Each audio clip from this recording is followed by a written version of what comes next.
Today I have an amazing gentleman here that I had the amazing privilege of getting to know a little bit better, and I can't wait for you to get to know him as well. He has built a $1 million business. He is continuing to help other businesses throughout the community, and he's got an expansion plan headed this way. So now I'd like to take a moment and introduce Jeff. Jeff, thank you so much for being here today. It's a pleasure to be here, Kathleen. Thank you very much for having me, and just an honor to you and what you do with WOAMTEC. Oh, well, thank you. And I know you're helping us out a little bit with some great exposure, and I look forward to that. So Sharice is an excellent salesperson on your team and the proud director of the Viera chapter. Melbourne had a great meeting yesterday. Lots of leads came from your magazine to that meeting. So thank you for believing in our vision and helping us support it. Absolutely. Tell everybody a little bit about what you do and who you are.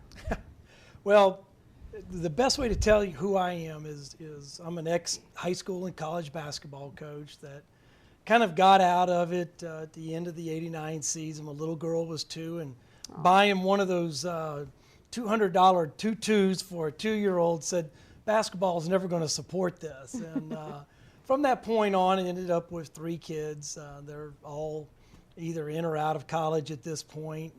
Did a lot of different things entrepreneurially. Ended up starting Space Coast Business Magazine 7 years ago. Wow. Actually, this is the anniversary month, and we've grown for 7 straight years. Started in January of '06, doing print, high-end publications. Everybody said that market was dying. They said you shouldn't be starting a business. And if you listen to all those other groups, then you probably will end up doing what I call those barking dogs will tell you to do. You know, I'm so glad you brought that up, because that's one of the reasons why I wanted you on the show today, because you started in a very difficult time. The last 5 to 7 years have been challenging for many people. Right. But then you started in, like you said, the print industry, where most magazines I'm seeing are getting smaller, not getting bigger, and you're getting bigger. What would you say was one of your #1 reasons to help you be successful in an industry that so many are struggling? I think we took a completely different approach to it, Kathleen, and that is we're business people that are doing journalism versus journalists reporting on business. And consequently, as a former CEO, when I looked at the business model, I always looked at it from the standpoint of what do I want if I was sitting on the other side of the table. And when you get into that kind of an experiential relationship with your clients, it makes everything so much easier instead of just trying to push on them what it is that you want. Absolutely. You know, we believe here in WOAMTEC that when you put into the lives of others, it does come back to you. And I know a lot of businesses have that model, but I definitely see you living that model and doing it. What have you learned from some of the stories that have unfolded in your publication from other entrepreneurs that may benefit our audience members? You know, I think the #1 thing is and it really revolves around the mission that we started with, and that was that positive does sell. And what I mean by that is we were told by different newspapers, different editors, different publishers, hey, look, negative sells. And guess what? That's what you see in TV. It's what you hear and find on radio and newsprint. And we just took the position that positive sells. And that has been a tremendous attraction. I think the other great thing is that we don't see the great stories, just like your own story and the people that you have on this show, and the many women that are a part of WOAMTEC and many of the businesses. It's those businesses that create 80% of the jobs. It's those businesses that have such great dynamic stories.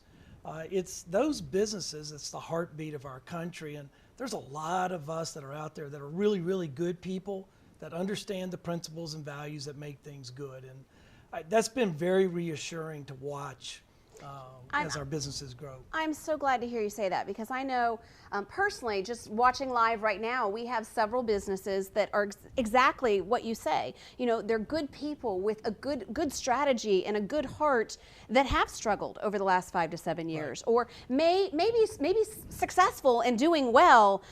But that doesn't mean the last 5 or 7 years wasn't challenging, you know, because even the most successful companies, we had to, you know, put on our big girl panties and throw our shoulders back and, you know, keep moving forward. So with that being said, talk to Patty Vandersee is on the online right now, Dan, Lisa, Gina Mounts, Tanya Cash. These are amazing people that are watching live. I want you to talk to them and give them some pointers on what have you learned in the last 5 to 7 years, and what advice would you give these entrepreneurs that are watching? I think the single most important thing is that you've got to know your target and where you're going. If you don't know your target, you end up being just like a sailboat that's out there that doesn't have its sails up and the rudder in the water. You get pushed around wherever the wind's pushing you. And I said it earlier, I call it the dogs that bark. They just don't bark at a parked car. An entrepreneur, a business owner, they're moving toward a target. And when you're moving toward a target, and by the way, when you're moving toward it and you're standing for something that's good, you got a lot of people that don't want you to succeed. But it's not those people that are going to ever cause you to succeed in the first place, but they are the ones that are going to keep you from ever getting there. You've got to make sure you're listening to the right people. Don't be afraid to know when you've got to tuck it in and when you got to be strong, and at the same time when to grow. Single greatest time to grow, when everybody else is restricting and coming in. That's an opportunity to take market share, but most people get to listening to the barking dogs and they tuck in, they get scared, they quit marketing. We took several companies, Kathleen, and we would not allow them to quit marketing when the '07 real peak hit. Today they own the market. I mean, we've got a custom builder who now, he built 52 custom homes at an average price of $1.2 million last year in what 60 Minutes would tell you is a deprived marketplace of Brevard County. It's just not true. The entrepreneurial spirit carries the day. It's not big corporations. I love it. I love it. And that's so true. And you are talking to each and every one of us, because I am starting to see a light at the end of the tunnel. Are you seeing a light yet out there? It's not a freight train. It's not a freight train. Okay. It is definitely a light.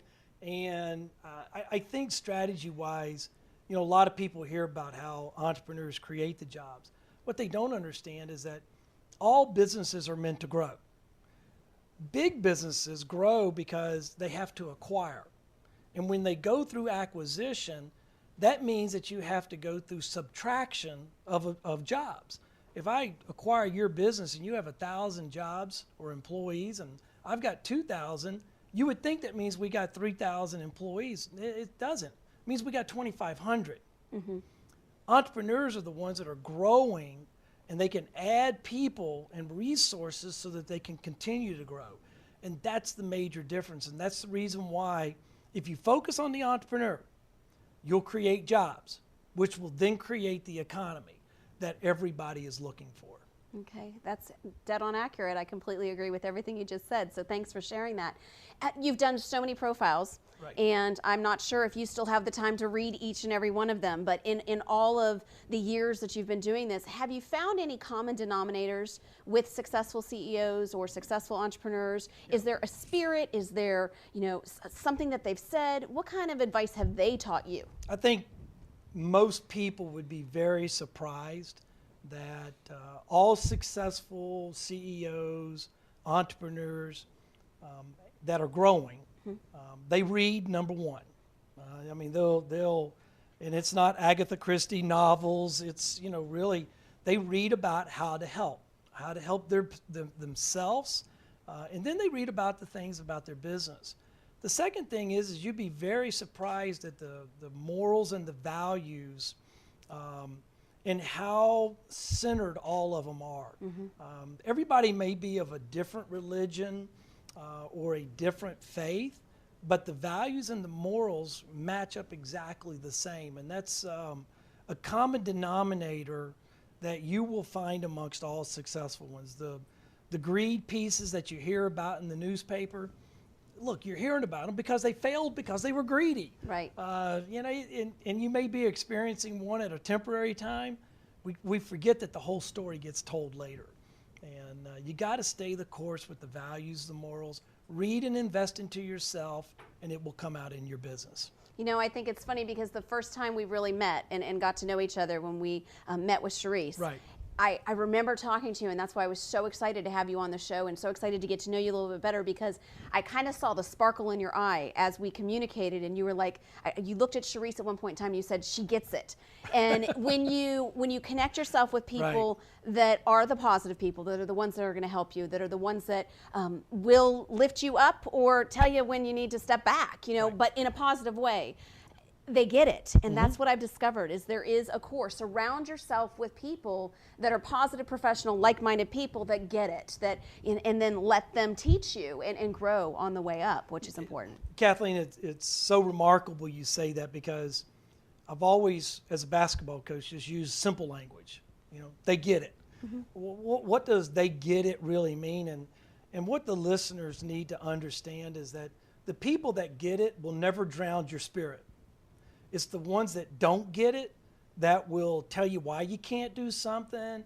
They'll tell you what you're doing wrong, and they'll do it in a critical manner, not in a constructive criticism. The people that get it, and you know, you may be even a competitor, and they still believe in you. I've never been about putting anybody out of business, and when we came to Orlando to open up, the first thing was, who are your competitors? There's nobody. We're about increasing everybody's business.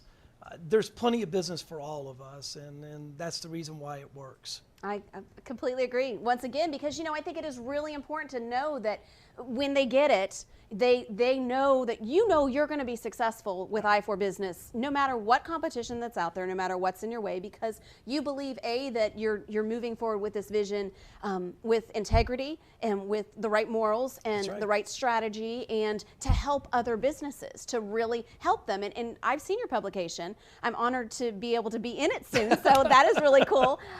He did We're that. honored to have I already you. invited him on the show when he asked me to do that, but that's all about strategic partnerships. That's right. And, you know, I think that it's amazing because you are helping businesses, and it's not about, you know, pay $5,000 to be featured and to, you start to lose credibility in that. Kathleen, you're mentioning something that really is important for your membership. A lot of times in membership and in networking, we're looking for the opportunities to meet people that can do something for us. And instead, and I know you teach this, but in every encounter, look to see what it is that you can add to them. And you'll find plenty more will come back to you later. And I think that that's the reason why just in our first encounter, things began to kick off real fast, because you know, I could tell you're constantly looking, what value can we bring? What value can we bring? You kept asking me, what can I do for you? And I'm like, that's not why I'm here. I'm here to do for you. and together we'll do for each other. And eventually it all comes back. That's exactly right. Absolutely. You know, you did mention something about that you found a common denomination with different entrepreneurs that all have a certain vision and a certain faith, even if the faiths are different. I recently was honored to be part of a panel where they brought together the 3 top businesses that were honored in Seminole County, and our business was one of them as a new business. And every single person on the panel, we were all of different faiths, but we all mentioned how important our faith was in our business model. Why do you think that is? Like, for people that may not have as much faith, or people that are out there, why is that play such an important role in business? Great question. And it really comes down to knowing the definition of faith and fear. And the definition is exactly the same thing. It's the things unseen in your future. And the entrepreneur can't go forward with fear. The entrepreneur goes forward in spite of fear with great faith, because they believe in the future. And most of the population, and again, this is one side, it's an encouraging message to the entrepreneur. The other side is it's very discouraging, because so many of our people walk around in fear of everything that they never do anything that they ever believe in. And instead, just reaching out, and it's okay. Take the step, have the faith, and if you fail, so what? Cowboy up, put it back on, and go again. There's never been a millionaire that wasn't broke before, except for the ones that inherited it, and they just haven't had enough time yet to give it all away. Exactly. So, you know, it's you just can't give money to anyone. You got to earn it, and the entrepreneur has that faith to act and face a fear. Have you ever felt in the last 7 years the fear to the point where you had to just drop to your knees and just say, okay, I'm going to move forward in faith? Or like, have you ever had that? I remember the day that I had that moment, and it was this is going to happen. I'm going to do it. I'm not going to be afraid anymore. I believe that this is what I'm supposed to do. Did you ever have that moment? There's none of us that don't. And I don't know that you don't continue to have those moments. The more you expand, the greater your reach, the greater the people that are also coming at you in opposition. And, you know, it's also the greater the decisions, Kathleen. And you have to be very, very careful about those decisions that you make, because in the early days you can make a mistake and there's not a lot of consequence. And the bigger you get with your business, each mistake carries a greater level of consequence. And that's something that, yeah, I will tell you from my basis of it, you can't do it by yourself. You better find the knees, or, you know, for me personally, it may be just riding in the car. But you always got to have that talk, and he's there to help you, and he's there to support you, and that's just part of my faith of how we go about doing our business. That's awesome. You mentioned you can't do it by yourself. How many employees do you have working for your organization now? We're up to right at 20 now. Okay. Yeah, it's from a leadership perspective. What makes you a good leader for those 20 people? It's really interesting you say that. I was just having breakfast this morning with my pastor, and he actually works in our business now and has been in there full time for 90 days. And we were kind of debriefing, and he said, well, the one thing I know is that everybody in the office wants Josh's praise, my business partner, and everybody's afraid of you. And I said, I don't know if that's a good thing. And he said, no, I think it's a really healthy thing. He said, it's every great coach, and I'm not saying I was a great coach, but he said, you know, a coach relationship was a love-fear relationship. And he said, I don't know how you do it. I don't know why, but he said, that is the relationship. And so, you know, I just try to strike the balance to always find something good in somebody every day. I hate the business environment where I can't come in and compliment our receptionist on how great she looks because somebody thinks that's harassment. I got 30 years of marriage and 3 kids. I don't have the time for that nonsense, okay? And I don't have the time for lying. I mean, you know, once you start to get over 50, you realize you can't remember what you said, so you better say the truth all the time because it'll come back and get you. So you just believe in your people, and, you know, if you've got the wrong person, you know it. Go ahead and get rid of them. It's okay because they're going to be better off and you're going to be better off the longer you hold. And I think all of us as entrepreneurs hang on to people in employment longer than we should because we're all so caring. But you need to be slow to hire, quick to fire, and keep moving. I love it. Great way to wrap it up. Slow to hire, quick to fire, and keep on moving forward. Jeff, you are just a wonderful man. I can tell it.